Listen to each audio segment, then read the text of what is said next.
بسم اللہ الرحمن الرحیم۔ محترم ساتھیو، السلام علیکم۔ دوستو، معاویہ ابن ابی سفیان گورنر شام کیسے بنے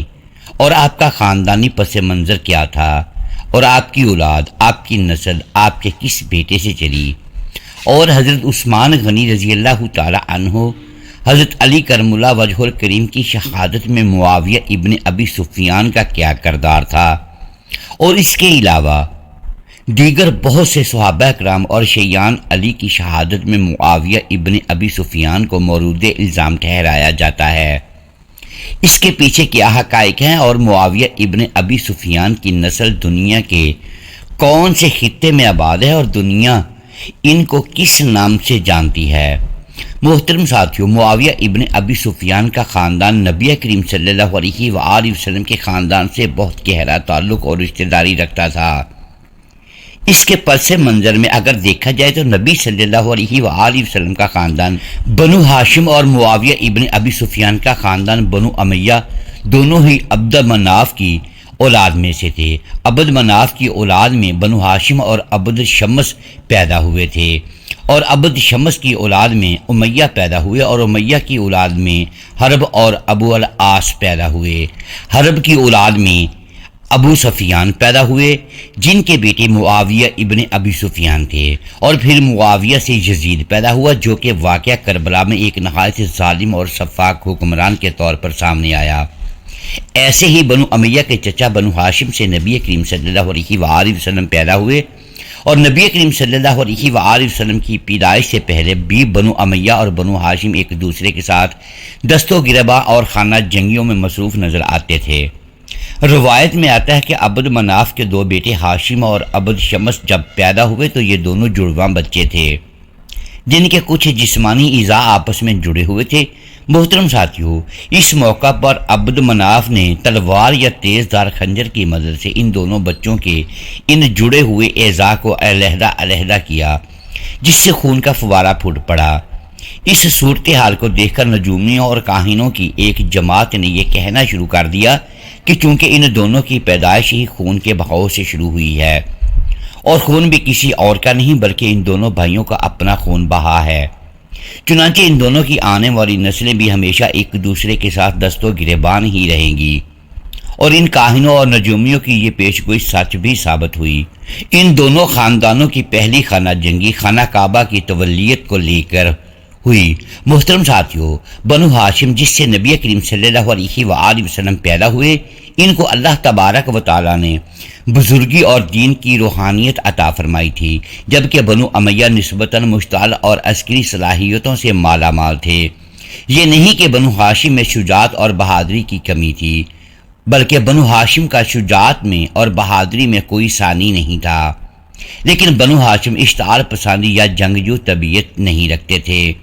حمیت اور غیرت میں ان کا کوئی ثانی نہیں تھا۔ یہی وجہ تھی کہ نبی کریم صلی اللہ علیہ وآلہ وسلم اکثر فرمایا کرتے تھے کہ اللہ تبارک و تعالیٰ نے مجھے دنیا کے بہترین قبیلے یعنی بنی ہاشم اور بہترین خاندان یعنی قریش میں پیدا فرمایا ہے۔ اور محترم ساتھیوں، جس خاندان اور قبیلے میں اللہ تعالیٰ اپنے آخری نبی اور محبوب زمان صلی اللہ علیہ وآلہ وسلم کو پیدا فرماتا، وہ خاندان اور قبیلہ بھلا کیوں نہ شان و شوکت کا حامل ہوتا۔ پھر جب نبوت نبی صلی اللہ علیہ وآلہ وسلم کے ذریعے بنو ہاشم کے مقدر میں ٹھہری تو بنو امیہ نے بنو ہاشم کے ساتھ اور بغض اور اناد پال لیا، جس کے تانے بانے کربلا کے میدان تک جا پہنچے۔ امام طبرانی اور ابن خلدون فرماتے ہیں کہ واقعہ کربلا بھی بنو ہاشم اور بنو امیہ کی آپسی دشمنیوں کا ہی ایک شاخسانہ تھا، کیونکہ جب امام حسین علیہ السلام کو شہید کر کے اور ان کے خاندان کو قیدی بنا کر یزید بدبخت کے دربار میں پیش کیا گیا تو یزید نے یہ جملے اپنی زبان سے ادا کیے کہ اگر میرے خاندان کے وہ لوگ جن کو حسین علیہ السلام کے باپ اور نانا امام الانبیاء نے میدان بدر میں جہنم واصل کیا تھا، اگر وہ یہاں ہوتے تو یقیناً میری اس فتح کو دیکھ کر مجھ پر خوش ہوتے۔ چنانچہ ابن خلدون فرماتے ہیں کہ یزید کے یہ جملے اس بات پر مہر تصدیق ثبت کرتے ہیں کہ واقعہ کربلا کے پیچھے حق و باطل کی تصویر کشی کے ساتھ ساتھ خاندانی عصبیت اور متعصبانہ رویہ بھی سامنے تھا، جس کا یزید نے اپنی زبان سے خود ذکر کر دیا تھا۔ محترم ساتھیوں، معاویہ بن ابی سفیان شام کے گورنر کیسے بنے؟ محترم ساتھیوں، عمر فاروق رضی اللہ تعالی عنہ کو زمانہ خلافت میں اتفاقی یا حادثاتی طور پر گورنر شام منتخب ہوئے۔ اس کا پس منظر کچھ یوں ہے کہ جنگ یرموک میں فتح کے بعد عمر فاروق رضی اللہ تعالی عنہ جو کہ خلیفہ وقت تھے، انہوں نے ابو عبیدہ ابن جراح کو شام کا گورنر تعینات فرما دیا، لیکن انہی دنوں طاعون کی وبا پھیلی تو اس میں ابو عبیدہ ابن جراح وفات پا گئے۔ مسلمانوں نے خلیفہ وقت عمر فاروق رضی اللہ تعالی عنہ کو ایک خط کے ذریعے اطلاع دی کہ گورنر شام ابو عبیدہ ابن جراح طاعون کی وبا میں انتقال کر چکے ہیں۔ اب چونکہ یہ علاقہ تازہ فتح ہوا تھا اور دشمنوں کی طرف سے پیش قدمی کا بھی خدشہ تھا، چنانچہ صحابہ کرام نے اپنے طور پر حضرت معاذ ابن جبل رضی اللہ تعالی عنہ کو اپنا گورنر منتخب کیا اور عمر فاروق رضی اللہ تعالی عنہ کو ایک خط کے ذریعے اس کی اطلاع پہنچا دی۔ اللہ تعالیٰ کی طرف سے کرنا یہ ہوا کہ معاذ ابن جبل رضی اللہ تعالی عنہ بھی طاعون کی اسی وبا میں وفات پا گئے، اور اب چونکہ شام سے مرکز یعنی مدینہ منورہ جہاں خلیفہ وقت عمر فاروق رضی اللہ تعالی عنہ موجود تھے، وہ فاصلہ بہت زیادہ تھا،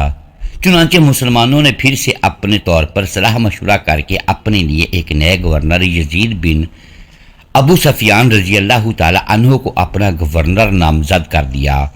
اور عمر فاروق رضی اللہ تعالی عنہ کو اس کی اطلاع دے دی۔ محترم ساتھیوں، قدرت کو کچھ اور ہی منظور تھا اور یہ شام کی گورنری معاویہ ابن ابی سفیان کے مقدر میں لکھی جا چکی تھی، چنانچہ یزید بن ابو سفیان بھی اسی طاعون کی وبا کا شکار ہو کر شہید ہو گئے، اور یوں مسلمانوں نے معاویہ ابن ابی سفیان کو اپنا اگلا گورنر منتخب کر لیا، اور عمر فاروق رضی اللہ تعالی عنہ کو اس لیے اطلاع دے دی گئی، اور یوں حادثاتی طور پر یا اتفاقی طور پر معاویہ ابن ابی سفیان گورنر شام منتخب ہوئے۔ محترم ساتھیوں، فتح مکہ کے بعد معاویہ ابن ابی سفیان کے والد ابو سفیان نے اسلام قبول کیا، اور یوں بنو امیہ اور بنو ہاشم کے درمیان خاندانی رنجشوں کی نسل در نسل چلتی آ رہی تھی۔ وہ وقتی طور پر کچھ تھم گئی تھی، لیکن ابو سفیان کے علاوہ دوسرے مشرک سردار جو صرف نبی صلی اللہ علیہ وآلہ وسلم کی طاقت کی وجہ سے اسلام قبول کر رہے تھے، ان کے دل میں اسلام کا نفاق تھا۔ انہوں نے بظاہر تو اپنی جان بچانے کی خاطر اسلام قبول کر لیا تھا، لیکن ان کے دل ابھی بھی اسلام کے نفاق میں ڈوبے ہوئے تھے۔ سیدنا ابو سفیان رضی اللہ تعالی عنہ کے ساتھ باقی تمام صحابہ کرام اٹھنا بیٹھنا پسند نہیں فرماتے تھے۔ اسی وجہ سے ابو سفیان نے نبی صلی اللہ علیہ وآلہ وسلم سے درخواست کی تھی کہ آپ میری 3 گزارشات کو قبول فرما لیں، شاید اس طرح سے مسلمانوں کے درمیان میری کچھ عزت رتبہ بحال ہو سکے، جن میں سے ایک شرط یہ تھی کہ میرے بیٹے معاویہ نے ابی سفیان کو اپنا غلام یا کاتب مقرر فرما دیں، جس کے بعد نبی صلی اللہ علیہ وآلہ وسلم نے معاویہ ابن ابی سفیان کو اپنا کاتب مقرر فرما دیا تھا۔ محترم ساتھیوں، معاویہ ابن ابی سفیان کی اولاد کی بات کی جائے تو ان میں سب سے زیادہ مشہور یزید بن معاویہ ہی ہوا تھا۔ یزید کے سیاہ ترین کارناموں میں سحر فرست واقعہ کربلا، جس میں خاندانی رسالت صلی اللہ علیہ وآلہ وسلم کا بے گناہ قتل تھا۔ اس کے بعد جب اہل مدینہ نے اس کی بیعت کو توڑ دیا تو اس نے اہل مکہ اور اہل مدینہ پر حملہ کرتے ہوئے مسجد نبوی صلی اللہ علیہ وآلہ وسلم اور خانہ کعبہ کا تقدس کو پامال کیا اور پتھراؤ کروایا، جس سے خانہ کعبہ کی دیواریں بھی منہدم ہو گئی تھیں،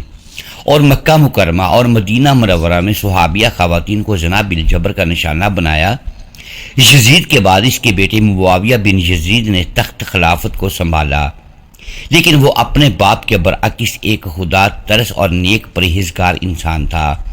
اس نے خلافت کو خیر آباد کہہ دیا تھا، جس کے بعد بنو امیہ کی یہ خلافت معاویہ ابن ابی سفیان کی نسل سے نکل کر مروانیوں کو منتقل ہو گئی تھی، اور مروان بن حکم نے معاویہ بن یزید کو قتل کروا کر خود تخت خلافت پر قبضہ کر لیا تھا۔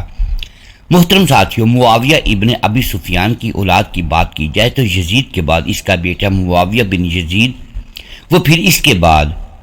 اس کی اولاد جو کہ گمنامی میں ہی گم ہو گئی تھی، اور معاویہ ابن ابی سفیان کی اولاد دنیا میں اب اس وقت کہیں بھی موجود نہیں۔ ہاں، بنو امیہ کی اولاد کی اور نسل کی بات کی جائے تو یہ مروانیوں سے ہی آگے چلی تھی، اور مروان بن حکم کی اولاد میں سے بنو امیہ کے آخری خلیفہ کو بنو عباس کے خلیفہ نے شکست دے کر بنو امیہ کی خلافت کو ہمیشہ ہمیشہ کے لیے ختم کر دیا تھا۔ روایت میں آتا ہے کہ امام حسن مجتبیٰ ابن علی علیہ السلام کو زہر دینے کے پیچھے بھی معاویہ نے ابی سفیان کا ہاتھ تھا، اور معاویہ نے ہی امام حسن علیہ السلام کی ایک بیوی جادہ بنت اشس کو دولت کا لالچ دے کر امام حسن علیہ السلام کو زہر دلوا کر ناحق شہید کروایا تھا۔ اور اس کے علاوہ ابو بکر صدیق رضی اللہ تعالی عنہ کے دو صاحبزادوں محمد بن ابی بکر اور عبد الرحمن بن ابی بکر کو بھی صرف اسی پاداش میں قتل کروا دیا تھا کہ وہ نبی صلی اللہ علیہ وآلہ وسلم کی خلافت کو ملوکیت میں تبدیل ہونے پر سراپا احتجاج تھے، اور معاویہ ابن ابی سفیان کی سیاسی پالیسیوں کے خلاف علم بغاوت بلند کیا کرتے تھے۔ محترم ناظرین، امید ہے آج کی یہ ویڈیو آپ کو پسند آئی ہوگی۔ ناظرین گرامی، اگر ہم اس ویڈیو میں الفاظ کی درستگی دانستہ یا دیدہ دانستہ درست نہیں کر پائے تو ہم آپ سے معذرت خواہ ہیں اور اللہ کے حضور معافی کے طلبگار ہیں۔ ناظرین گرامی، ویڈیو کو لائک کیجئے، چینل کو سبسکرائب کیجئے اور بیل آئیکن پریس کر دیں تاکہ ہر نئی آنے والی ویڈیو آپ تک بر وقت پہنچ سکے اور ہماری حوصلہ افزائی ہوتی رہے۔ اگلی ویڈیو تک کے لیے اجازت دیجیے گا۔ شکریہ، اللہ حافظ۔